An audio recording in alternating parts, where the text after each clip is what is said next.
Working in Disneyland is not all it's cracked up to be. There are things the general public is not privy to, although rumours circulate online about certain practices. One of these rumours is true. Nobody is allowed to die at Disneyland. As part of the Anaheim Fire EMT team, we are on site for more serious events. The park staff, known as cast members, have their own team of trained personnel. They deal with everything from small cuts and scrapes to ride-induced sickness. But every once in a while, somebody needs to take a trip to the hospital. When that happens, two of us will prepare an ambulance and a nurse will be called to assist. We transport the patient to a nearby hospital and treat them on the way there, within the short amount of time we have. Starting an IV in the back of a moving vehicle can get pretty hairy, let me tell you, but I've done it on multiple occasions. Potholes can make things really interesting when you have a needle in someone's arm and you're fishing for a vein. The important thing is to make sure you don't hit an artery or poke yourself with a bloody needle, especially if your patient looks like an IV drug user. I've been assigned to the park for the past few months and have come to enjoy working here for the most part. Until today. I'll tell you why. As I've said before, nobody is allowed to die at Disneyland, and sometimes fate is not kind enough to comply with corporate policies. This morning, I was called in to assist with an accident near the teacup ride. It was still early and the park was quiet as visitors were just starting to file in. The weather was warm and sunny, a typical Anaheim day. But there was a barrier set up near the entrance to the ride. Several people were being questioned and were complaining loudly about their phones being confiscated. A few were in tears and looked borderline hysterical. These people were being taken behind closed doors by men in suits with Disneyland badges. "It'll be given right back to you, just a moment," a security guard was saying, and I saw him hit the delete button to get rid of the most recent video on the visitor's cell phone. "Park policy," he said, giving the device back to the woman. "Thanks for your cooperation. Enjoy the rest of your day." She started to protest, looking at the deleted file, but her husband grabbed her arm and pulled her away, casting a nervous look at the barricade. The woman eventually relented and the two of them walked off. "Right this way," the security guard said, looking at me. He directed me behind the barricade, and I saw a very terrified teenager was doing CPR on a decapitated man. With each thrust, blood splurted out from the place where his head should have been. The sounds being made were disturbing, like a wet dog toy being stepped on over and over. One of the squeaky ones. "What are you doing? Why?" I tried to get the words out, but couldn't. "We need you to take over for the kid. This man needs to be taken to a hospital." I stared at the security guard, dumbstruck. A hospital? This man needed to get to a funeral home for cremation. There would be no open casket for this one. "You must be kidding." The security guard grabbed my arm and pushed me over towards the kid. "Take over," he said. "The kid is tired. You need to do your job." Another security guard joined him, and the two of them gave me a stern look which indicated I'd better not argue with them. I tried to explain to them, unsure how they weren't getting it. I tried to tell them CPR was not going to help a dead man with no head, but it was like talking to a brick wall. And pretty soon, they made it clear that if I didn't do what I was asked, I would be the one in need of a hospital visit. As completely insane as it was, I got down on my knees and took over, doing CPR on the headless man. Each time I pushed down on his chest, a fountain of partially coagulated blood shot out from the hole on the top of his neck. "What happened to him?" I asked the kid who I'd taken over for. I recognized him as the one who ran the ride. I don't know, man, he said, shaking and pale. I just looked up and the dude's head was flying. Man, I don't even know where the damn thing ended up. I pressed down on his sternum again as hard as I could, repeating the same amount of pressure, the same depth, despite the fact that it was all pointless. 100 compressions per minute, 2 inches deep, ensuring proper placement of the hands. It was all so ingrained in me that I did it perfectly, despite the fact that this man would never breathe again. Eventually, someone who looked like a manager showed up. He was wearing a sharp-looking suit despite the warm weather and had cold blue eyes with no indication of any compassion. Hey, these guys wanted me to keep doing CPR, I told him, quickly sensing that he was in charge of this clown show. Can I stop now? He's obviously dead. The man in the dark suit shook his head. Keep going. Don't stop. He had a look about him that I didn't like. A cold, angry sort of feeling came off the man, like a dark aura. I decided not to argue with him. Get Bill from Cryo up here, he told one of the security guards. Tell him to bring the gurney. The man looked around and then whispered under his breath. And someone get that damn head from down the tree before some kid sees it. A strange black vehicle with mouses on top and an enclosed flatbed parked in front of us, and I was forced inside, then made to continue doing CPR on what was essentially a headless corpse. The man's terrified, gap-mouthed visage stared at me from the other end of the trunk, where one security guard held it on his lap, with his face looking outward. The macabre scene was so surreal and horrifying that I had to keep telling myself that I wasn't in a nightmare. This was actually happening. Why are you making me do this? I yelled at the man in the suit, who sat in the front seat. He's dead. The man just ignored me as we pulled into a garage marked Authorized Personnel Only, and the weird hearse vehicle continued traveling deeper and deeper into the warehouse-like space.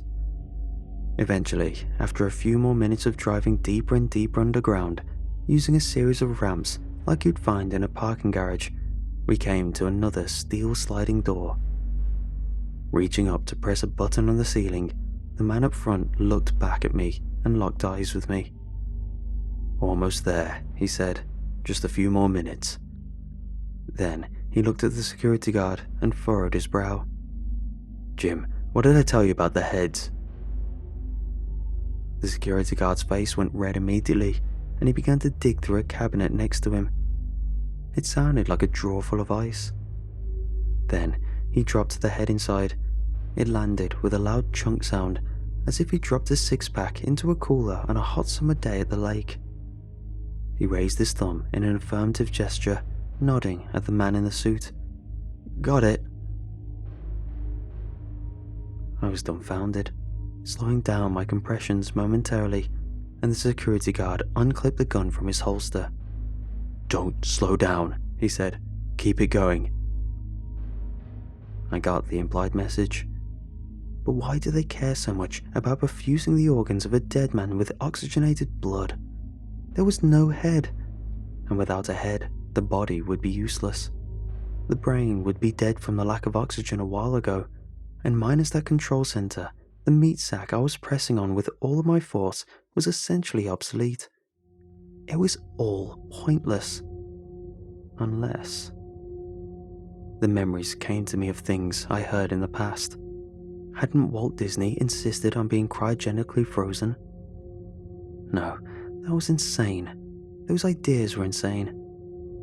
But then, as if confirming my worst fears, I saw the writing on the next steel sliding door read, Disneyland Cryogenics Research Facility. CRF authorized cast members only past this point. The next area consisted of massive tanks filled with swirling blue fluid. I saw people suspended in the liquid, their faces frozen like Han Solo in carbonite, their mouths open in silent screams. It's real, I heard myself whisper silently. then refocus my efforts on CPR. Suddenly, it seemed as if there might be a purpose to all of this after all. We pulled into one final large room. It was filled with equipment that looked decades beyond anything I'd seen before. It reminded me of pictures I'd seen of the Large Hadron Collider, massive, complex mechanical forms that I could never have begun to understand. "Here we are," said the man in the suit, getting out of the front seat. He came around to the back and rolled us out on a gurney with the assistance of a few others. Meanwhile, I just continued doing compressions, too terrified to stop. "It's okay," the man said with a surprisingly gentle tone. "You can take a rest now. Thanks for your hard work." Stunned, I got down from the gurney and felt the numbness and pain in my forearms, shoulders and wrist. I had a lot of practice doing CPR, but that was exhausting, even for me. Feeling like I was in a daze, I looked around at the space I was in, taking in my surroundings. "What is this place?" I asked. "Well," the man said, "you're gonna need to sign an NDA so we can let you out of here. I guess I can fill you in." I saw the headless man being brought up onto a platform, and his head was being carried up there as well. Large machinery hung down from the ceiling, reminding me of Frankenstein's lab, right before he brought the monster to life. A man in a white lab coat was fiddling with items on cloth-covered tables and preparing instruments like a doctor about to do surgery. You might have heard about how the man himself once wanted to be frozen, kept in cryogenics until the future, so that he could be brought back to life again. You've heard that, right? Most people have. Sure, I wasn't sure if it was true or not. Well, it is. And he's kept down here in this laboratory. But what most people don't know is that a large portion of the profits this organization brings in goes towards fulfilling that goal. The equipment down here cost a lot of money to build and install, and we've got everything set up just the way we need it. I wasn't really sure what to say. The man just continued on. "The thing is, we don't want to try it out on the boss first. What if it doesn't work out? So we've been experimenting with other volunteers. That's why we had people frozen down here. That's why nobody is allowed to die at Disneyland. We need to use every available resource we have. Those bodies you saw on the way in here, those people who suffered accidents in the park or snuck in after hours, at least they're the ones who nobody would notice missing. Like this guy. Exactly, like this guy. Do you know he has no family or extended relations? Robert Biggs here is 34 years old, lives alone, and his only joy in life is coming to Disneyland." My throat felt tight, my stomach began to drop, and it was like there was a concrete block sitting inside my gut all of a sudden. "What are you doing to him?" I asked, watching as the man in the lab coat skewered his head atop a shiny, sharp steel rod, as if he were a giant piece of barbecue meat, a shish kebab. The wet, squelching sounds of the blood and viscera being pushed aside could be heard as he slid it into place. Bob's head wobbled back and forth slightly, and then it was still. "We're going to help him," the man said, "just like we've been helping so many others who've died in this park. Or should I say, almost died in this park." The world was turning dark around the edges as I tried to focus on staying conscious. I never felt so terrified and jarred as I did in that moment. I really felt as if I might pass out from the overwhelming nature of everything that was happening. But I shook it off and told myself to snap out of it. Who knew what these people would do to me if my lights went out? I imagined myself waking up as a victim of their twisted experiments, a man with 2 different sets of arms and a second head maybe. I shuddered. "Right this way," the man in the suit said, leading me towards a small steel table. For the first time when he spoke, I saw something else in his eyes, something hard and dark, like the second entity living within his gaze, a second pair of eyes looking back at me from inside. "Here's the agreement we'll need you to sign," he said, holding out a pen and pointing at a stack of papers 3 inches thick. "Take your time and read through it all. You don't want to sign something you don't understand." His voice was amicable enough, but the look of the contract told me otherwise. Not only was it as thick as a book, it was typed in what appeared to be 4 or maybe 5-point font, single-spaced and written in complex legal eyes. The first sentence was 3 pages long. I looked up at the dead man on the platform and watched in horror as the man in the lab coat attached electrodes to his head and lowered a massive device that looked like a huge laser pointer, directing a beam of energy at his forehead. The dead man began to convulse and shake, his eyes blinking open and closed. His arms started moving up and down, his legs pumping as if he were on a stationary bicycle. "Oh my God," I muttered, trying to tear my eyes away from the scene unfolding up there so that I could read the first sentence of the NDA again. Or try to. It was a brain buster. "The party heretofore referred to as the viewer will be obligated to, on completion of this contract and without prior understanding of the event heretofore referred to as the disturbance will..." I got about the same part as before, then blinked my eyes as the words became fuzzy, and I lost my balance amidst the jumble of tiny letters. It was utterly unreadable. "All set?" the man in the suit asked, flipping the pages until we were back at the top of the stack at a spot marked signature. My eyes drifted up to the platform again, and I saw the dead man was now actually beginning to sit up. He was looking around the room dully, like someone who'd just woken up from a long sleep. "Impossible," I whispered. "It's impossible." With a shaky hand, I signed the contract, my signature barely legible. "Perfect. Now, I think you deserve to have the rest of the day off, don't you? To reflect." I nodded my head, giving the man his pen back. "Jim, show this man out, and get him a ride home. He shouldn't be driving after all he's been through." He patted my shoulder in a condescending way. "You've had such a busy day. Go home and get some sleep." I went with a security guard to a waiting vehicle, and the man in the suit called after me, "Don't forget about the NDA. You can't tell anyone about this." I turned around, not saying anything. I realized after I got home that I needed to tell people about this. The NDA be damned, I thought, getting this out to share with all of you. It's important, I told myself. They're stealing corpses and forcing them into undead servitude. It's evil.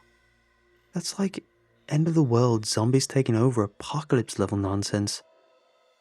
The man in the suit suddenly made me think of a necromancer, some evil sorcerer bent on keeping people alive against their will. I was starting to think that he wasn't a man at all, but something else, as I thought back to the thing I'd seen hiding in his gaze. Who knows what endless tasks the dead of Disneyland are being forced into by that dark modern-day wizard.